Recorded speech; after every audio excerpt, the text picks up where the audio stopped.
Hi guys, welcome back to my channel. Today's video is going to be a little bit about me. I'm going to talk a little bit about my background, where I've been, where I'm from, basically what it's like being a mixed race person and the different experiences I've had in the different countries that I've been to. So if you're interested in finding out a little bit more about me, stay tuned.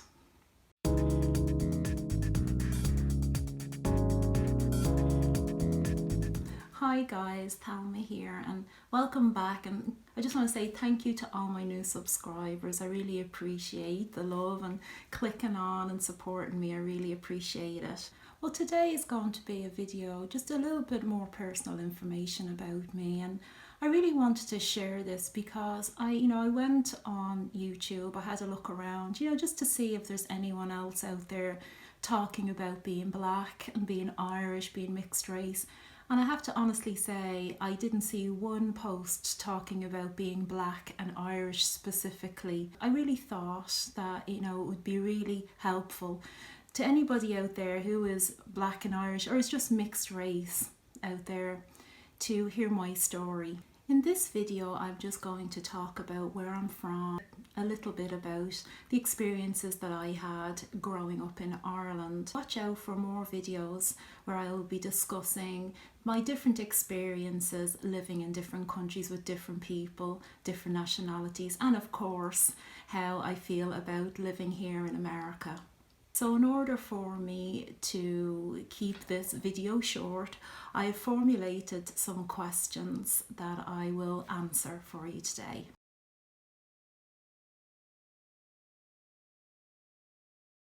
So my first question is, what is your ethnic background? Well, my ethnic background is that I am half white, Irish, and I am half black, Nigerian. That's my ethnic background.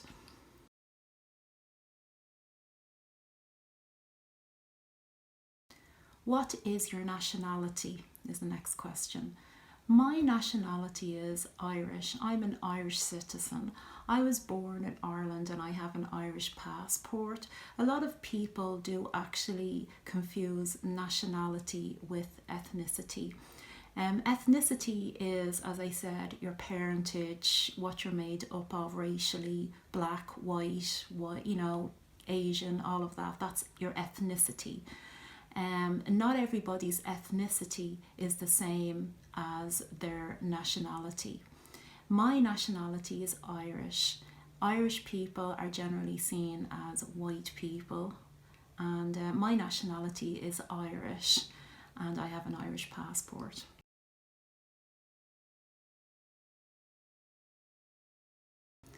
Who are your parents and where did they meet? Okay, well, my mom, her name's Betty, and she's white and she's Irish, and she's from Dublin in Ireland. And back in the 70s, I'm giving away my age now, she was a secretary in an insurance company. And my dad, Edward, who has passed away the last few years, he was a student from Nigeria, and he was actually studying in Dublin to become an aeronautical engineer. And he met my mum, I think he met her at a club.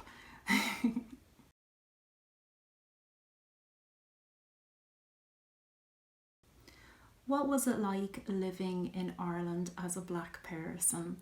Wow, this is such a difficult question for me to answer. I don't want to offend anybody because the people that I love out there, my Irish brothers and sisters and all of my Irish friends out there, if you're my friends and you're my family, you know, guys, that I love you, and it doesn't matter what colour you are. But my experiences in Ireland growing up as a black person were not positive.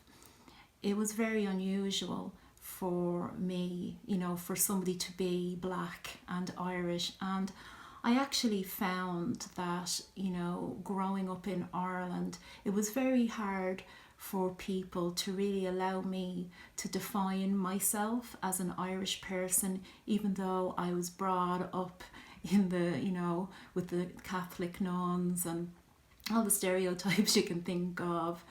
I was an Irish girl in an Irish school with an Irish mum. My mum and dad didn't stay together, so I was actually raised with my mum and her mum and dad. My granny and granddad raised me. So being brought up in Ireland as a black person was very difficult. It made me feel very isolated, and it made it hard for me to be able to discover my own identity or define my own identity.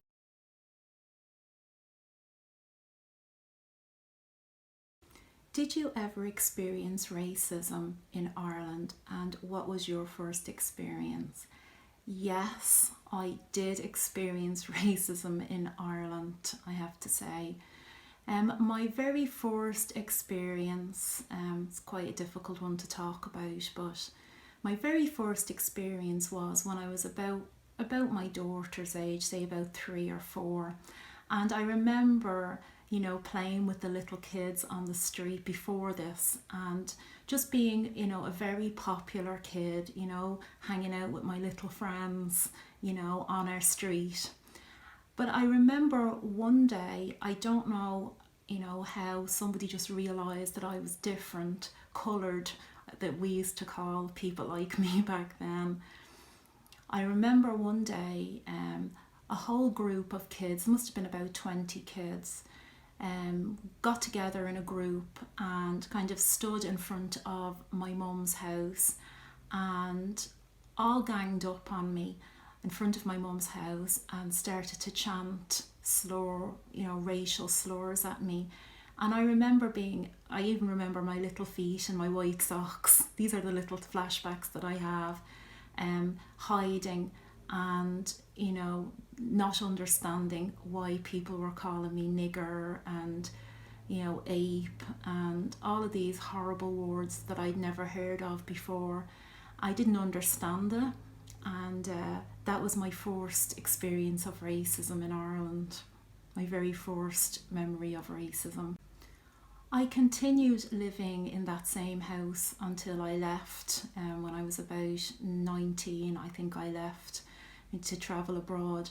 But I remember after that having to endure racist chants every day of the week. I remember looking out my window and always checking the corners of my street to see which end of the boys usually were standing, so that if I wanted to go out, I would always go in the opposite direction to keep away from them. I always remember, walking out and always being the target. If they were playing football, they would kick it at my head. I did actually make a few female friends. And the one thing that did scare me a lot was the fact that I did have one friend who I saw as my best friend. And a new thing started to happen every evening. All of the kids, would circle around me, and each one would take a turn to call me a name.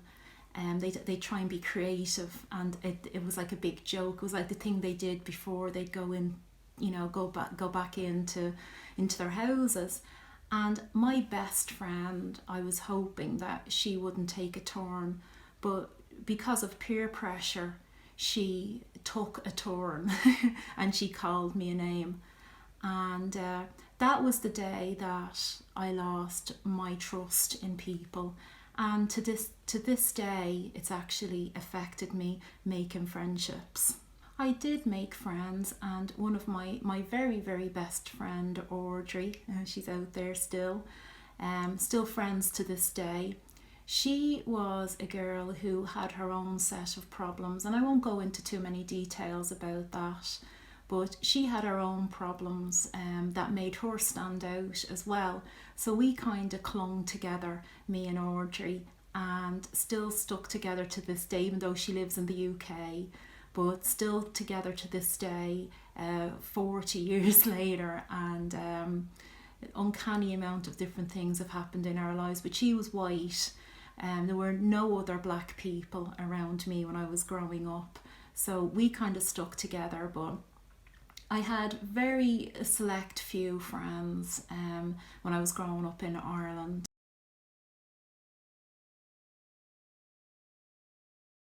So the next question is, why did you leave Ireland? And how did you feel about Ireland? Well, to be honest with you, the reason why I left Ireland was that I found, as I said at the start of the video, I found it very hard to be able to be allowed to define myself as an Irish person. Now, I know that I can define myself, however I like, and that's all me. That's something that I can do, and I don't need permission from other people. But it was always very difficult for me to be constantly questioned, where are you from, and people saying to me, oh, you're not Irish, where are you from, and for me to constantly have to have that pushback all the time. And I think living in Ireland, the Irish, that were, pushing back and saying to me, you're not Irish. I think that they were very precious about what they thought Irish looked like. And I think they were quite offended that I would even, dare or have the audacity to say that I was an Irish person too. I don't know, I imagine that is racist, because maybe if I had have been half Spanish and half Irish, or half Scottish and half Irish, they may have allowed me to just say I was Irish if I looked more white. But I obviously didn't look like them, so they just saw me as this, interesting foreigner that kind of needed to be feared a little bit, and kind of treated me with a little bit of suspicion. The reason why I left really was because I wanted to go to a different country where it was far more cosmopolitan, where there were more, different types of people, and where I didn't stand out, and where I could define myself comfortably as an Irish person, or whoever, whatever I wanted to define myself as. So I really felt I had to leave the country in order to do that.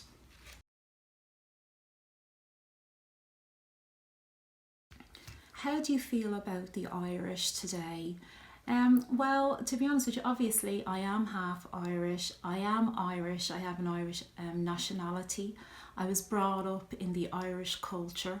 I have the Irish accent, of course. How I feel about the Irish myself, I did have a lot of anger when I left. I felt like I wanted to distance myself from my Irishness. But going to a different country and having a very strong accent, you're constantly, complimented on your accent, and people are always asking you about Ireland. And I think over time I started to heal when it came to my anger and sadness and hurt feelings about, the way the Irish treated me. The one thing I will say is that if I didn't have this background, I may not really understand, how important it is to treat everybody as individuals. How important it is not to put your culture, your race, or anything like that above another person's humanity, another person's value, okay? And I think that if I didn't have this background of being a mixed race person who did suffer racism, I would find it harder to really empathise with people of different cultures. And I feel thankful that I feel lucky as well that I'm in a situation where I can, experience different people and not feel like I have to stay within one box or another box. It's actually made me the type of person who, you know, I really want to get to know your culture. I am very interested in, you know, things I don't understand myself. The thing in your culture that I don't understand, I am intrigued. You know, I am intrigued. I want to know more about you. So when I go to these different countries that I've lived in, I'm also always so very much intrigued by the culture and the people. And it makes it hard for me to really understand fear of the other, which is something that I'm noticing a lot in, you know, the people that live around me. I've always been the opposite. I've always been extremely interested in that other person that isn't like me, or who, you know, doesn't have the same culture as me. So I think, you know, being a mixed race person has left me so, you know, that I can't be racist for me. You know, I know there are people out there with a totally different perspective than this. But for me, I can't be racist. I can't justify it. I don't want it in my life, and I don't really understand why people are racist. I really don't understand it. So guys, if you hung on till the end, I really appreciate it. I hope this was interesting to you, and I really would love if it was to open up a discussion. So, you know, feel free to comment below, and, you know, I will answer every question, you know, that you ask me. This video is the first video that I will be doing, just talking about, you know, my experiences, my opinions, and, you know, my experiences, you know, as a mixed race woman, who's Irish and Nigerian specifically, living in different countries, and how I was received, and, you know, my take on that. My next video that I'm going to do is I'm going to talk about my experiences when I lived in Amsterdam. So I actually lived in Amsterdam for 7 years. So if you're interested in, you know, more about my travels and my life, please come back and see me again. Okay, so guys, thanks so much, and like, subscribe, and all that jazz, as I always say. And thank you so much, and take care. Bye.